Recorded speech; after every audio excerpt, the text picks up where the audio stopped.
Amém, irmãos? Amém. Para quem não me conhece, meu nome é Jovenilson. Fica mais fácil você me chamar pelo nome de Nil. Durante essa semana nós estamos aqui fazendo missão, eu, a minha esposa e o irmão de caminhada. Para mim é uma alegria estar fazendo aquilo que eu amo, falo de coração mesmo, que é anunciar a palavra de Deus. Gostaria de trabalhar com você nesta noite um pouquinho da cura interior. Olha para o seu irmão e diga: você será curado em nome de Jesus. Diga mais forte para o seu irmão: você será curado em nome de Jesus. Abra comigo no Salmo 23, algumas Bíblias, Salmo 22, é um dos salmos mais conhecidos das Sagradas Escrituras. Salmo 23, seguintes.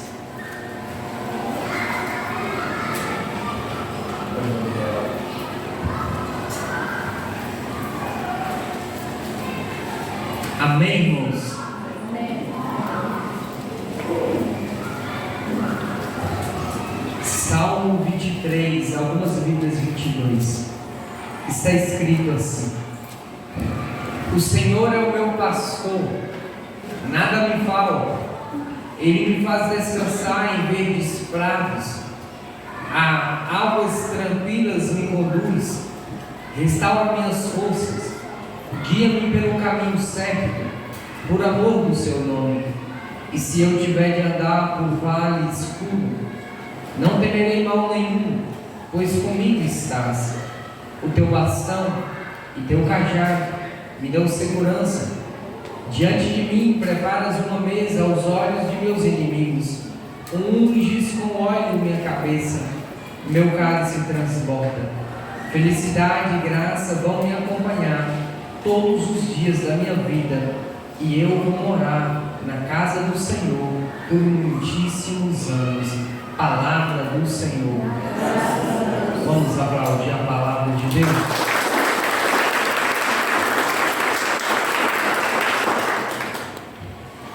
Este é um dos homens, os personagens da Bíblia que eu mais amo estudar, é o rei Davi. Para mim, sem sombra de dúvidas, Davi é um dos que mais me ensina nas Sagradas Escrituras. Davi não é um homem qualquer, não é um simples homem, mas ao mesmo tempo, quando nós olhamos para a história de Davi, nós podemos talvez encaixar a nossa vida na vida de Davi. Embora alguns olhem para Davi e enxerguem Davi que derrubou Golias, embora alguns olhem para Samuel e a casa de Jessé, pois é exatamente na casa de Jessé que encontra o rei, o seu rei, o escolhido por Deus. Assim, Samuel obedecendo a Deus, porque um profeta, nada mais nada menos, é aquele que escuta a voz de Deus e transmite para a humanidade. Então, Jessé, ele recebe a notícia que ele iria receber um profeta, um homem de Deus. Chegou a notícia na casa de Jessé, então há toda uma preparação para poder receber o homem de Deus.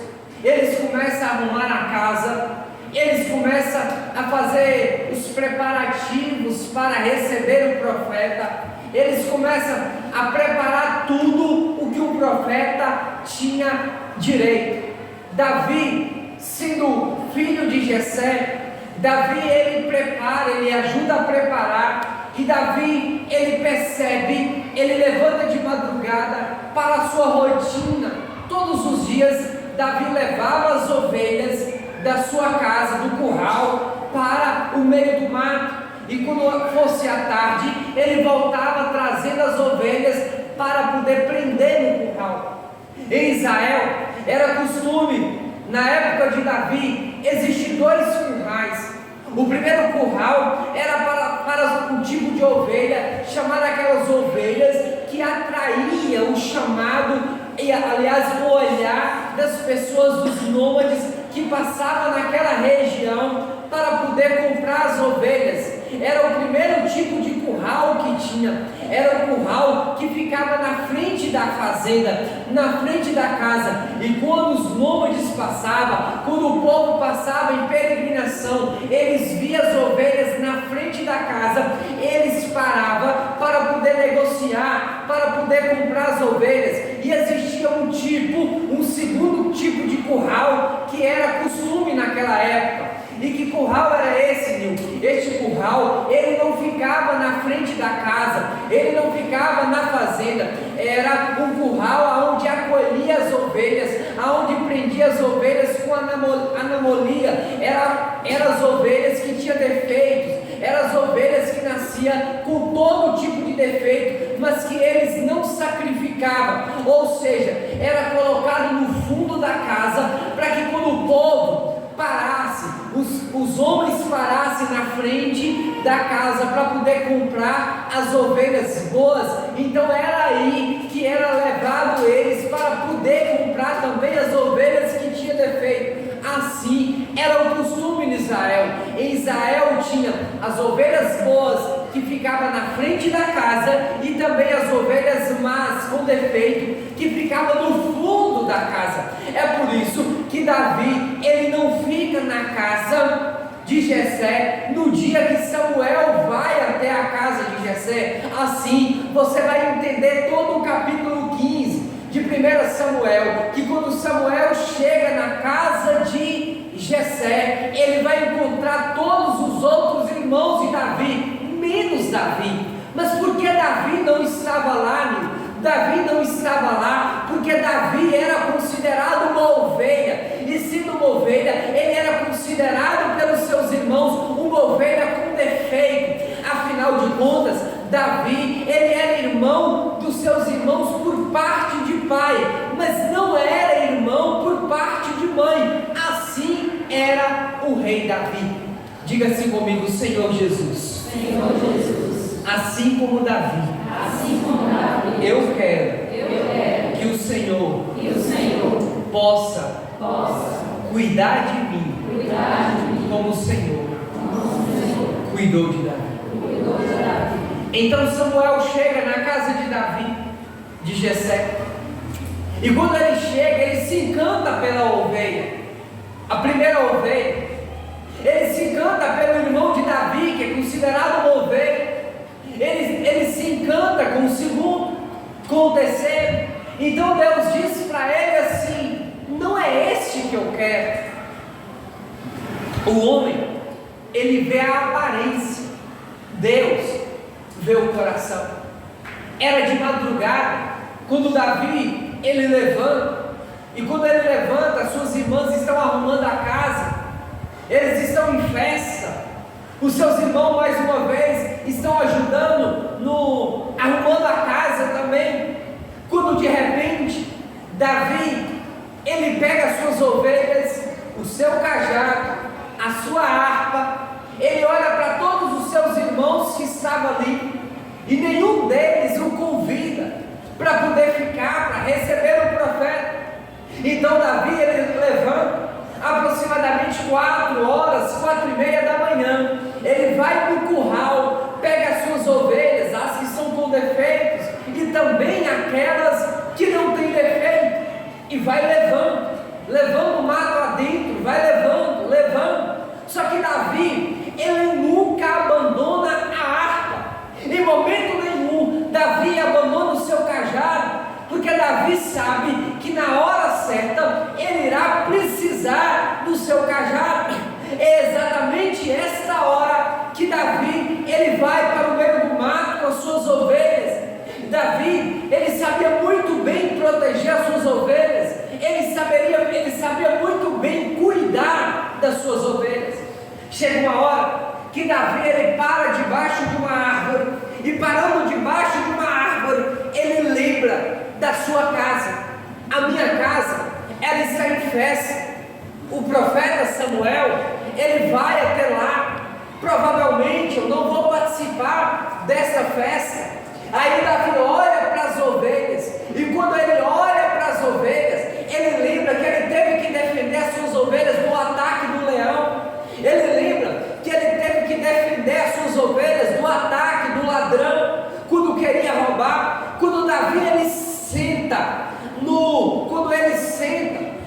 debaixo de uma árvore, a uma certa distância, olhando para as suas ovelhas. Então Davi, ele lembra da sua casa, e Davi vai compor o Salmo 23, dizendo assim: o Senhor é o meu pastor e nada me faltará.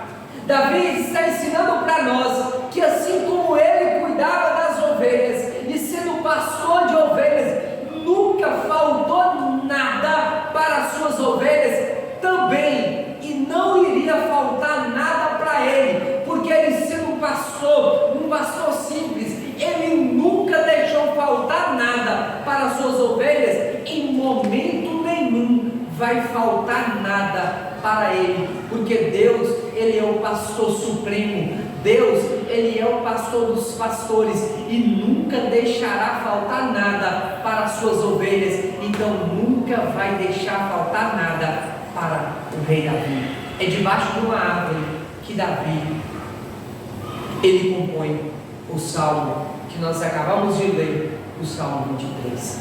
Aqui eu te mostro quem é Davi. Davi, ele é um homem que traz complexos. E o primeiro complexo de Davi é o complexo de inferioridade. O que é o complexo de inferioridade? Davi, ele passou muito bem isso, muito bem, porque tinha momentos em que comparava Davi com seus irmãos, e Davi era mais simples do que os seus irmãos. Davi, ele não tinha uma mãe por perto, coisa que quando falta a figura de uma mulher dentro de casa, não é mais a mesma casa. Davi, ele não tinha a figura de uma mãe. Davi, ele se comparava todos os dias com os seus irmãos, dizendo que Davi era fruto de um pecado do seu pai como escravo. Davi não tinha amor de mãe como os outros tinham. Davi não tinha relacionamento com a sua mãe. Davi se relacionava com a sua mãe quando não tinha ninguém por perto. E o porquê? Porque a mãe de Davi era escrava. E se você for olhar Davi, a semelhança de Davi não é igual a dos seus irmãos, ele é diferente. Ele era ruivo, a Bíblia diz que ele era ruivo. Ele não era igual aos seus irmãos porque ele era filho de uma escrava. Aí que Davi compõe o Salmo 50 dizendo que no pecado a minha mãe me concebeu. No pecado a minha mãe me concebeu, diz o Salmo 50. Davi está dizendo isso porque ele não teve relacionamento com a sua mãe. E todas as vezes em que nós somos frutos talvez do pecado, todas as vezes em que nós não passamos por uma cura interior profunda, provavelmente aquilo em que nós estamos vivendo talvez agora vai nos ferir mais tarde. Davi é fruto do pecado. Veja o que acontece mais tarde com Davi. Davi vai cair também no pecado do adultério. A sua mãe caiu no pecado, não foi curado, muito menos Davi passou por um processo de cura, que provavelmente isso afetou Davi lá na frente. Por que afetou Davi? Porque Davi também, ele cai no mesmo pecado que a sua mãe caiu. Se Davi tivesse passado por um momento de cura, principalmente de cura interior, de quebra de maldições, provavelmente Davi não tinha caído no pecado com Betsabé. Mas veja, é por isso que o complexo de inferioridade, nós não podemos, em hipótese nenhuma, em momento algum, comparar as pessoas que estão do nosso lado. As mães têm uma mania de pegar um menino e comparar com outro menino, e na verdade isso não é bom, porque quando compara todo mundo, ninguém é igual, irmão. Não adianta eu querer igualar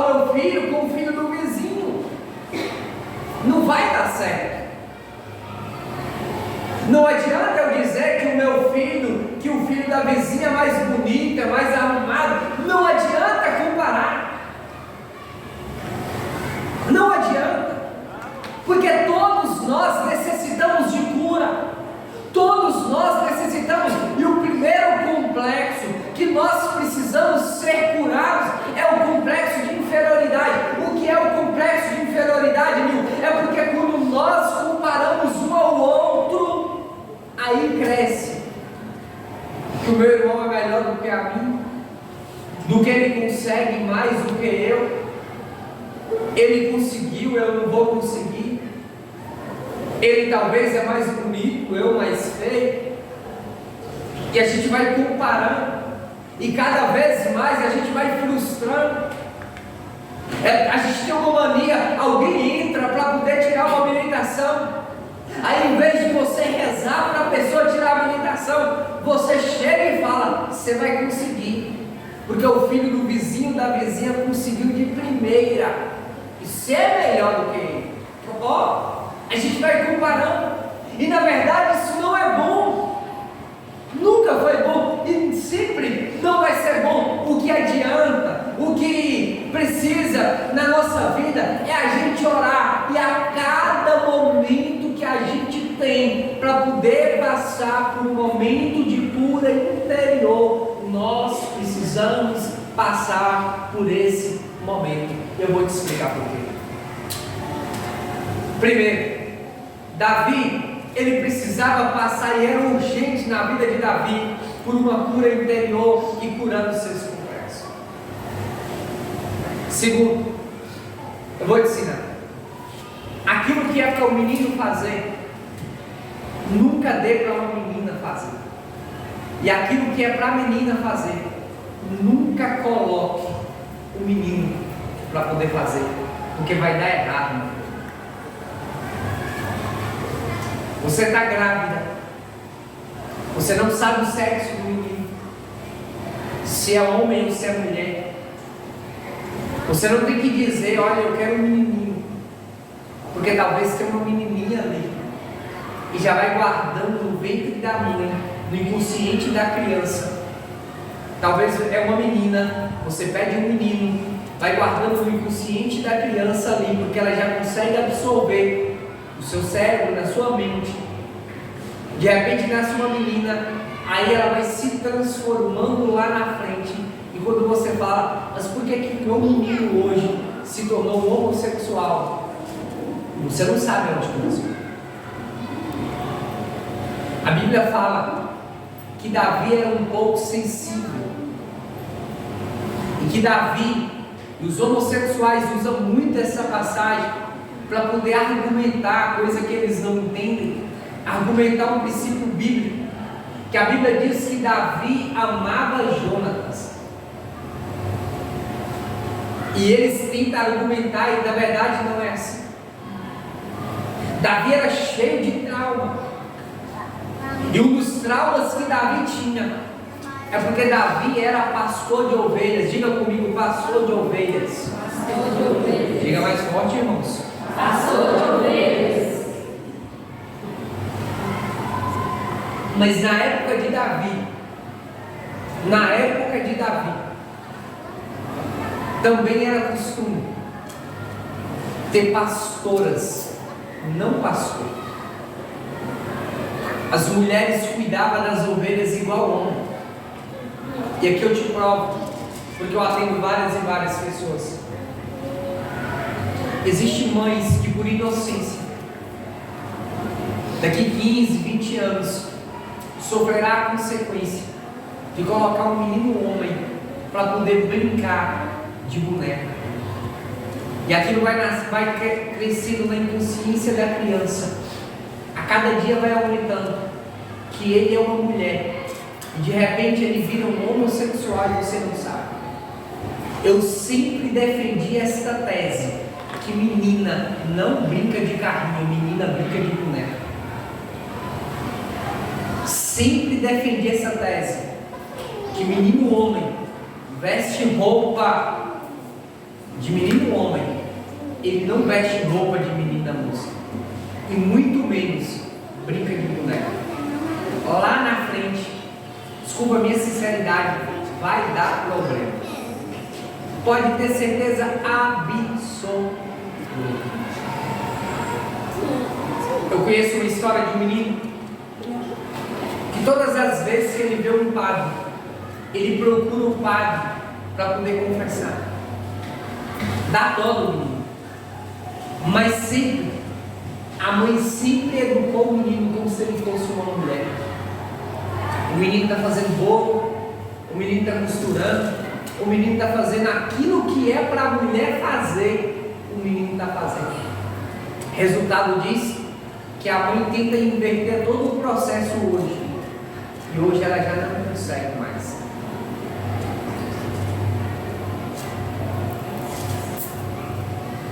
Então é por isso que Davi está passando por esse processo.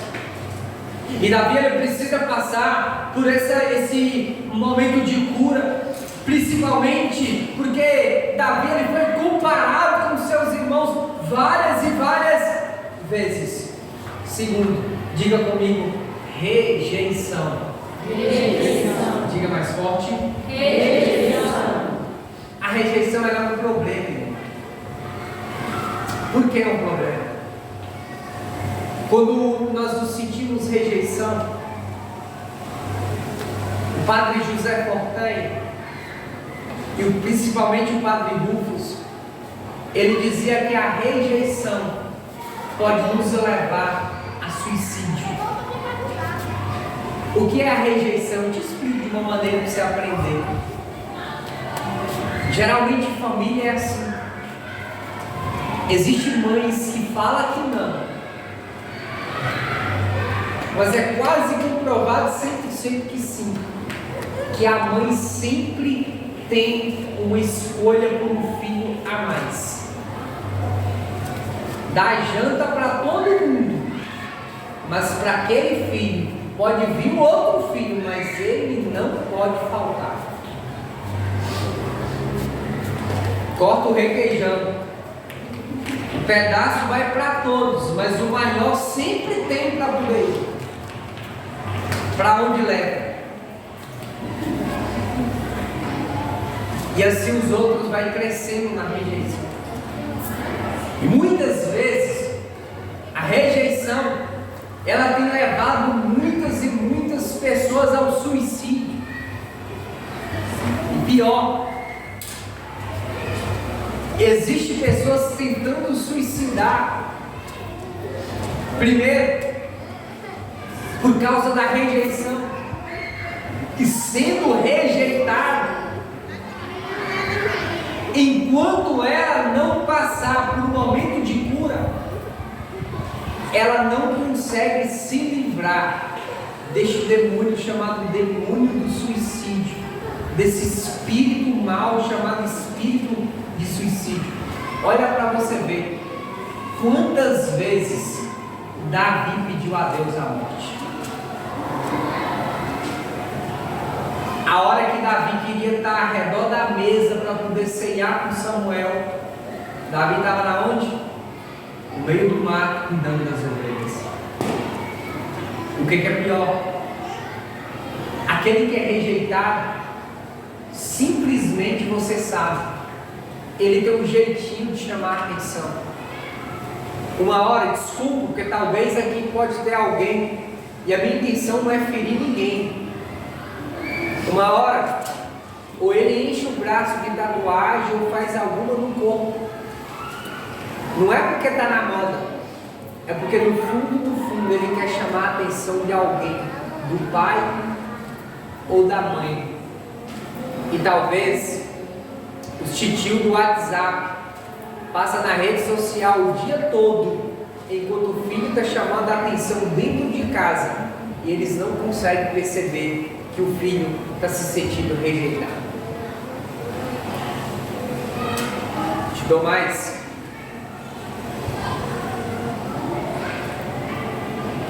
Esses dias fui convidado a rezar por um irmão. Ele tinha tentado suicídio 3 vezes.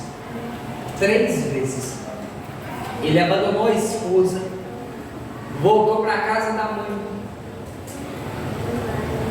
e a gente foi rezar por ele. Chegando lá, estávamos dentro da casa e ele dentro do quarto. E quando nós chegamos, a irmã dele foi até ele e falou assim: os missionários chegou aqui na casa, você poderia levantar para eles rezar para você? Ele não quis levantar em momento nenhum. Tranquilo. A menina voltou chorando. A mãe foi: filho, os missionários estão aí, levanta para eles poderem rezar por você. Ele não deu a mínima. A mãe voltou chorando. Quando a mãe voltou chorando, eu falei assim: ô mãe, fica tranquila, eu vou lá agora. Quando eu cheguei, o quarto estava daquele jeito, só as trevas. E quando passou um pouquinho, eu entrei dentro do quarto, pedi para que fosse aberta a janela para poder rezar por ele.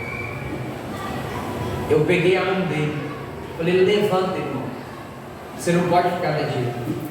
Dei um sacudido nele, levantei ele e rezei por ele.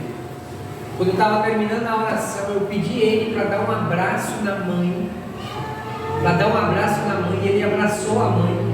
Quando ele estava abraçando a mãe, ele se sentia tão rejeitado que a mãe estava chorando e eu estava orando por ele, tranquilo.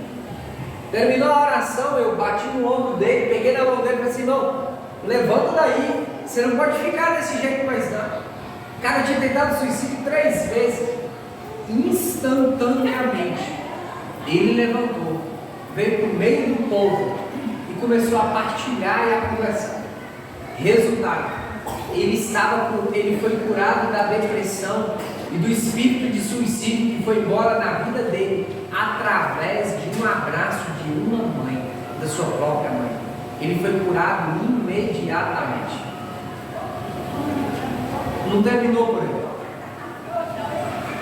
É aqui que eu já entro em outra coisa para você entender. Eu, com todo respeito a essas pessoas que passam o raminho, que rezam, mas com todo respeito, eu não acredito nessas orações. Porque se eu acreditasse nessas orações, essa mãe, ela não teria me chamado para andar quilômetros e mais quilômetros para poder rezar pelo filho dela que estava tentando suicídio.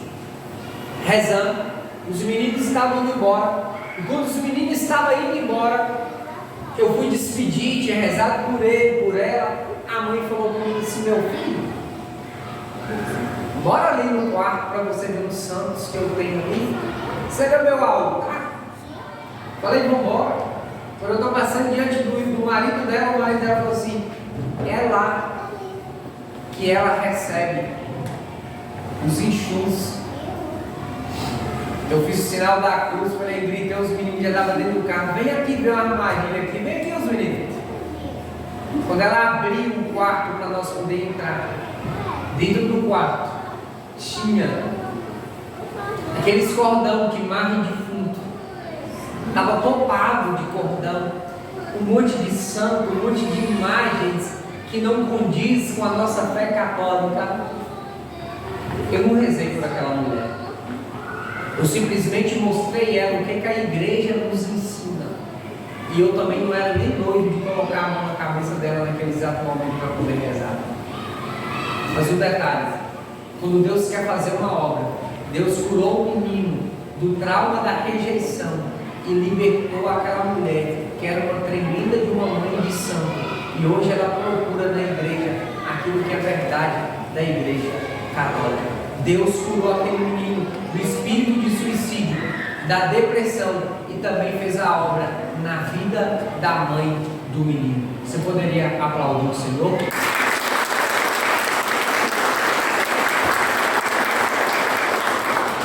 Terceiro, para concluir, que talvez todos nós temos, que é o sentimento de culpa. E esse sentimento de culpa é um sentimento terrível, porque se quebra algo na nossa casa, a gente fica culpando. Se morre alguém na nossa família e a gente poderia ter exortado e a gente não exorta, a gente poderia ter dado conselho, a gente não deu conselho. Aí a pessoa suicida, aí a pessoa ela sofre um acidente e você poderia ter exortado a pessoa, e a gente vai trazendo conosco esse sentimento, e esse sentimento ele não é bom, e a gente precisa ser curado. A gente precisa a parar de culpar, principalmente a nós mesmos, e começar a andar cada dia mais na presença do Senhor. E o quarto, para concluir, porque o tempo voou, é o medo. Irmãos, quem aqui não tem medo? Todos nós temos medo. Medo de falar ao público, medo do juízo final, medo da morte, medo pelas desgraças que o mundo prega. Davi também tinha medo. Mas todos nós, para me concluir, todos nós temos um lugarzinho onde nós podemos chorar, onde nós podemos compor um salmo, como Davi compôs o salmo, dizendo que o Senhor é o meu pastor e nada me faltará. Todos nós temos um cantinho onde nós podemos pedir o Senhor para poder voltar e nos curar. Eu hoje, através desse ministério que Deus me deu e tem me colocado dia após dia para rezar pelos irmãos, eu sou convicto daquilo que eu vou falar. Um padre, ele precisa de cura interior. Um bispo, ele precisa de cura interior. O Papa precisa de cura interior. Nós, sem exceção, precisamos de cura interior.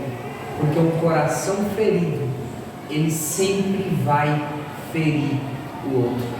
Quando você vê um padre agressivo, pode ter certeza absoluta que ele tem um coração ferido.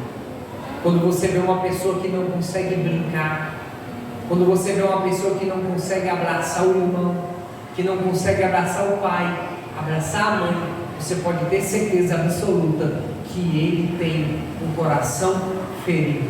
E um coração ferido sempre vai ferir o outro. Eu me encanto com Davi, porque Davi chegou no final da vida dele. Davi vai dizer que todos o abandonaram, menos Deus. Porque Davi passaram por um momento de cura tremendo na vida dele. E Davi, ele vai compor vários e vários salmos dizendo: o Senhor é comigo, o Senhor está comigo. Mesmo se eu passo pelo vale tenebroso da morte, o Senhor está comigo. Tanto que Davi conclui um salmo dizendo que se ele descesse ao abismo, lá Deus estava com ele.